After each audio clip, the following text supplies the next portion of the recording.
Welcome, Coddle Cubs and families. My name is Dr. Kate Sweeney. I am the Director of Special Ed and Student Services here in the Tokyo Schools. And this week, through our Building Bridges program, students are learning about what it's like to live in this world when you have differences. This event is sponsored annually by our wonderful PTA. We're so grateful for this program. Students in some grades are learning about learning differences and what it's like to try to learn when you learn differently. Students in some grades are learning about hearing disabilities and what it's like to live in a world when you don't hear or when you hear in a very different way than others.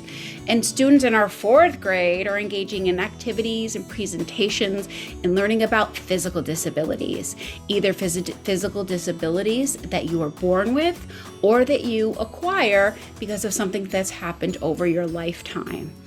So Coddle Cubs, I have a very special event for you today. I have two very special guests.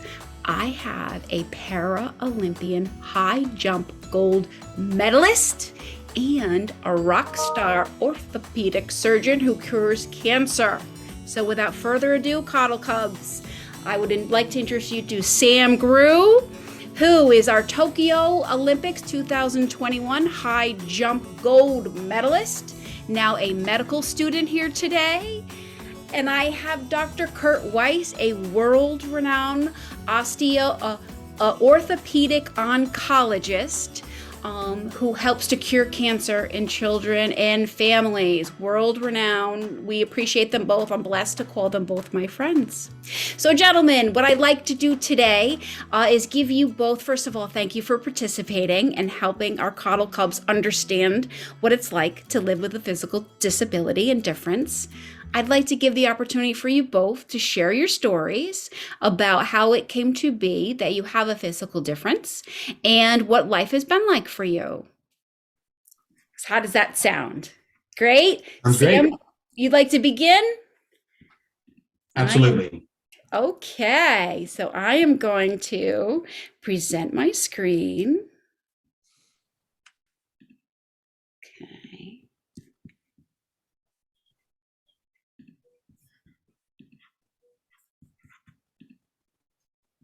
Here we go. And I'm going to our presentation. Here we go. Okay, and all right. Can you see that, Sam? Perfect. Excellent. Take it away. Awesome. So, hello, everybody. It's really an honor for me to be here. This is such a great event, and I'm so excited just to be able to kind of tell my story, and hopefully everyone learns a little bit. My name is Sam. I was born and raised in a really small rural town in Indiana called Middlebury.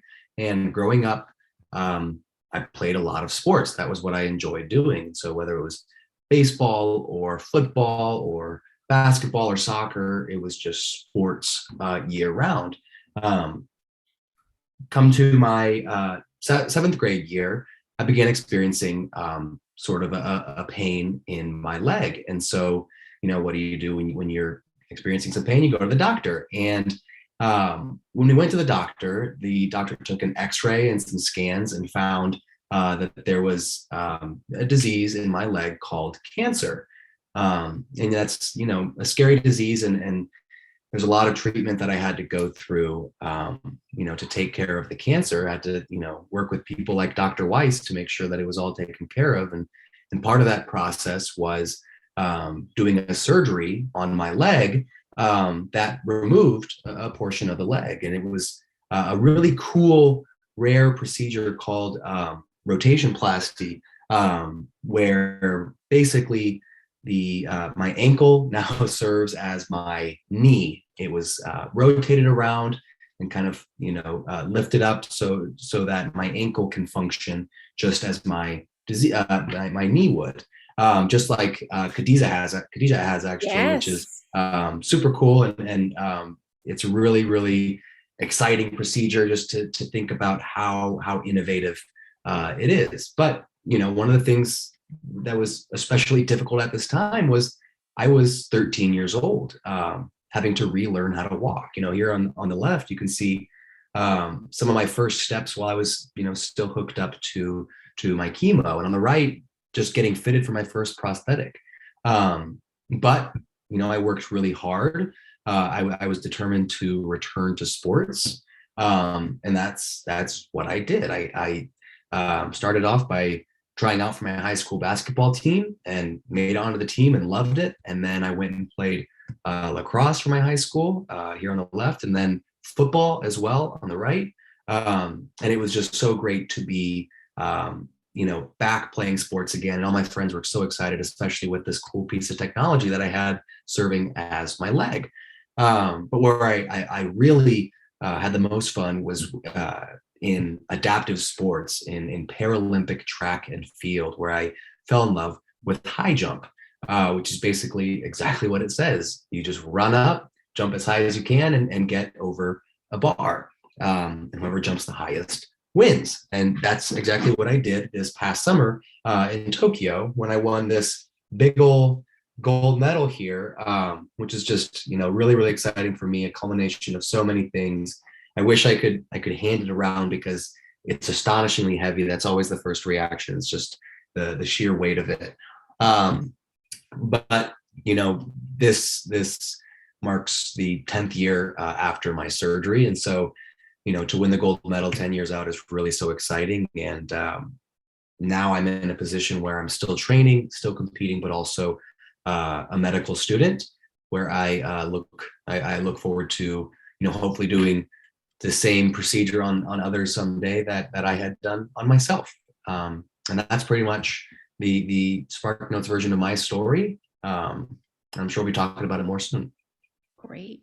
And let's just say, where did you go to college and do track and field, and where were you enrolled when you got that gold medal, Mr. Grewe? Yeah, so I did my undergraduate studies at the greatest university on earth. That is the University of Notre Dame. Go Irish. I competed on their track and field team for 3 years, and they are the reason that I was able to achieve the gold medal, just training with them and just the support that they gave. So go Irish, go Irish, go Irish. Go Irish. And let me just be clear, gold medal at the Olympics, Paralympics even, that means you're the best in the whole world. Yes? Yes, that's correct. And it's always exciting to hear that. So great. So great. Oh, well, thank you for sharing, Sam. Dr. Weiss. Well, it's awfully difficult to follow that. I have got exactly 0 gold medals, boys and girls, but Sam shared his story wonderfully, so I'm going to share mine. When I was a little bit older than you, when I was in the 9th grade, I got the same kind of cancer in my bone that Sam did, and my bone got very sick, and I had to have surgery just like he did to remove the bad part of the bone and try to rebuild it. Go ahead, next slide.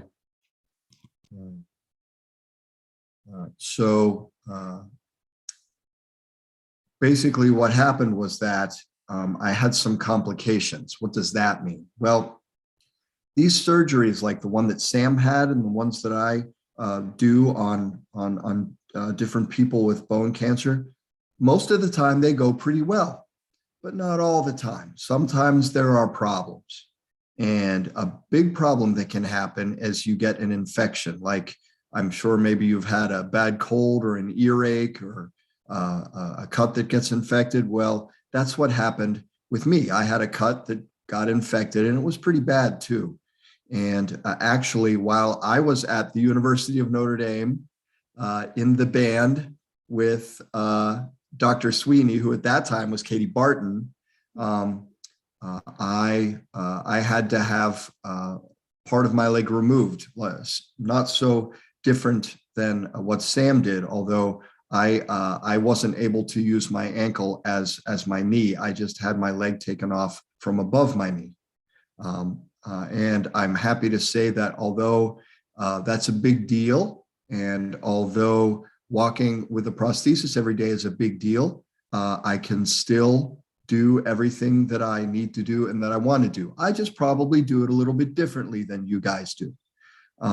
And one of the things I got to do was fall in love with a beautiful lady and start a family of my own. And this is my son's first Christmas. His name is Connor. And if you're good at math, you know that he's now 21 years old and much, much bigger now than he is then. Next slide. So this is an example. I was able to go mountain climbing and hike the west rim of the Grand Canyon shortly after my leg surgery.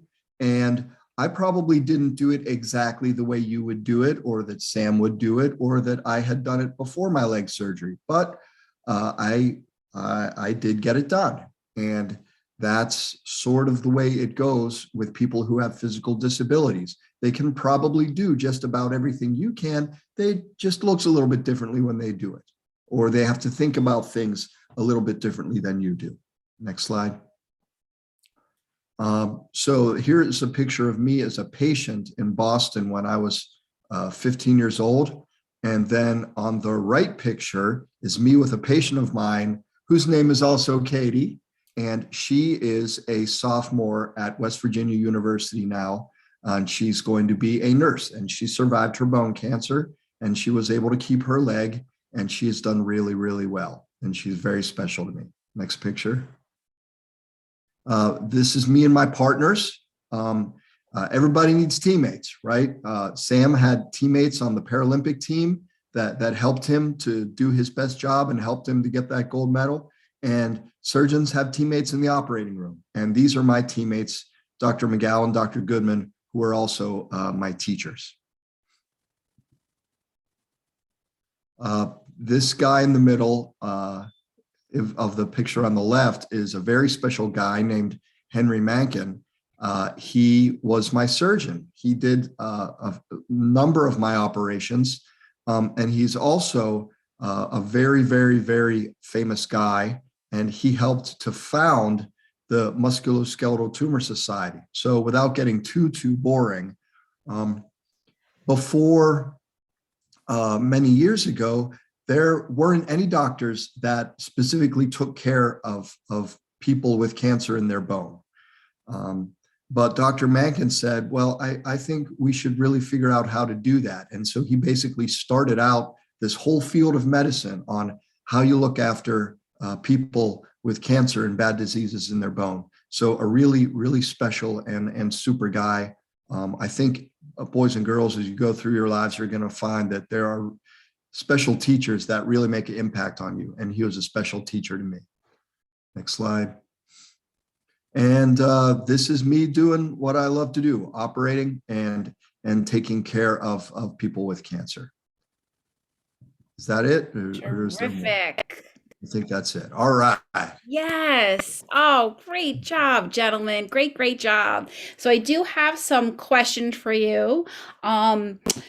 Just some questions that students may be having, just to make it relevant for them. Something that a fourth grade student may be wondering is they would see you walking down the street with your prosthetic and they would say, does it hurt to walk on that? What would you say? So that's like a very fair question. It's one that I get asked quite frequently, and the answer is no. You know, the prosthetic is it's customized to fit me perfectly. There's a whole long process, kind of like when you have a cast, how it fits, you know, your arm or your leg or whatever is broken. It fits perfectly. And then you're using it every single day, and so your body just develops, you know, a certain tolerance for the leg, such that now I don't even think about it as a prosthetic. You know, once I put it on in the morning, it's just my leg. It just feels like an extension of me. And you know, occasionally there's you know, certain scrapes or little cuts that I might get it in my prosthetic, but that's no different from anybody else. You know, everybody does things that bruise them up and hurt them. So that definitely does not hurt any more than, you know, my other leg. Great. And Dr. Weiss, in thinking about becoming a doctor and the long hours you have to spend on your feet as a doctor, was there anything that you had to do differently because you have a prosthetic and you have a physical disability? That is also a great question, Kate. I will tell you this. There is no way I ever could have been a surgeon on the leg I had before my amputation. And I know that sounds a little bit crazy, but it was very sick and very infected. And, you know, Sam just talked about how his leg doesn't hurt too much now. Well, my leg hurt really bad then. And I never could have had the lifestyle then that I do now. I do like Sam does, and I put on my leg and I go, sometimes for 17, 18 hours. Now, so your question was really, what do I have to do differently in that regard? What sort of things do I need to think about? I got to make sure I get a good night's sleep. You don't wear your shoes. Boys and girls don't wear their shoes all the time, right? Well, Sam and I don't wear our leg all the time either. You've got to give your leg a rest and let it rest and get a good night's sleep every night, so that you're your best the next morning, which is pretty much the same for everybody. But making sure that you are kind to your body and listen to your body when it tells you it's hurting, is very important. Great. How about things like, well, obviously running, you can do quite well, but what about like jogging or riding a bike? Or what if you want to do something like that? Do you use different pieces of equipment, or how are you able to do things like that? Yeah, so far, you know, I've not yet found an activity that I wanted to do that I've not been able to do, which has been really exciting. And one of the things that I've had to learn is how to kind of be creative in certain scenarios, you know, whether it's biking, making sure, you know, my prosthetic side can clip onto the pedal, or, you know, just other certain small tweaks or accommodations is really all it takes to make almost anything accessible. And that's been, you know, kind of a fun process, just having to use your brain and figure out, you know, fixes on the go. But otherwise, yeah, I have not yet found something I can't do. Great. Anything else to add, Dr. Weiss? Or you pretty much the same thing? Couldn't have said it better myself. The one thing I thought of, Sam, was that my amputation is on the right side, and the way most cars are built, you are supposed to work the pedals with your right foot. So what does a guy do that doesn't have a right foot? Well, I have a special pedal in my car that allows me to drive to work every day and drive to the grocery store and do everything I got to do. So yeah, there's if there's a will, there's a way, right? And there are ways to figure out all the things that you need to do to move through the world. You just might do it a little bit differently. Great. Totally. Great. Just to emphasize that even a little bit, how it's unique to everybody. My amputation is on my right side as well, and I actually do it even differently from Dr. Weiss. Yeah, it's all a matter of just making it work for your side. I lost my leg before I learned to drive, and so I just crossed it over, which would be, you know, very wacky for me to try to switch it back now. But I think it just kind of this example really kind of demonstrates how no accommodation is the same. It's all just about making it work for you and finding out, you know, what you need to get it done. Great. Oh, I love that. What would you say to sometimes students will see people, and physical disabilities are very apparent. You see someone and they look different. They're missing a limb, they're in a wheelchair, they have a prosthetic. So it's very obvious that they have differences. And sometimes our natural inclination or tendency is to look at that person and try to figure it out. Is that steering? Is it not steering? So when you think about having a prosthetic and somebody, you may have experienced this where people look at you or stare at you. Is there any advice you would give to our fourth graders if they see someone who has a physical difference? What should they do? What should they say? What do you wish people would do and say to you instead of staring, for example?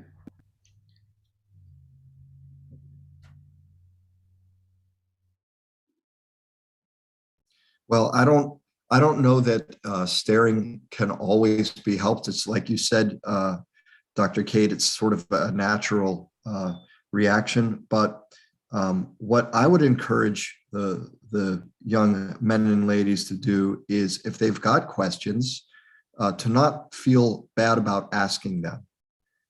Sam and I have been doing this for a little while, and we kind of know when somebody is asking a question because they're really interested or curious, or want to make sure that Sam and I are okay, as opposed to somebody who's being unkind. And I think we can sort of figure that out. So as long as you come to the person from a place of love and real sincere curiosity, I think you should go ahead and ask your questions. Great. Totally. I would agree with all of that. Curiosity, especially when you're seeing like a cool robot leg or something like that, is the natural human response. And so, I'm excited to talk about it. So, by all means, come and ask me the questions you're curious about, especially because I think it kind of just helps develop a better understanding of, these obstacles or the challenges that I'm experiencing, and just, helps others prepare to provide accommodations as needed, or just to have a better idea of what life might be like for someone with a disability. And so I always encourage questions for sure. Great. Can you give an example or two of some questions they can put in their pocket that are good questions to ask, that are examples of good things that are okay to say? Yeah. I think some of the questions that I get most often are, so I use two different prosthetics. I have like a day-to-day walking leg, and then I have the running leg. They call it the blade. The big C-shaped carbon fiber spring is basically what it is. And so people will often ask me, why I don't wear my running leg all the time, because it's so big and exciting, or if I can swim in my prosthetic is one that I get pretty often, or do I sleep in it? Just questions about, how do you navigate this setting versus that setting? And I think those are all really great questions to ask, especially because it is different for every amputee, for every individual with a disability. Great. Do you have any It's always sample nice. questions that are good, Dr. Weiss? Well, it's always nice to start with a compliment. I mean, who doesn't like that? So being told, hey, I like your shoes, or your hair looks really nice today, you look pretty today. It's really cool when people come up to Sam and I and say, your leg is really neat. Your leg is really cool. Tell me about it. Teach me about it. So leading off with a compliment is a great way to start a conversation, because everybody likes that. Fantastic. Fantastic advice. Fantastic advice. Okay, so I just want to say thank you both for sharing so honestly your inspiring and amazing stories. I hope that your stories have helped our students understand a little more about what life is like when you have a physical disability, in what ways things can be different, but in what ways a lot of the things that are the same.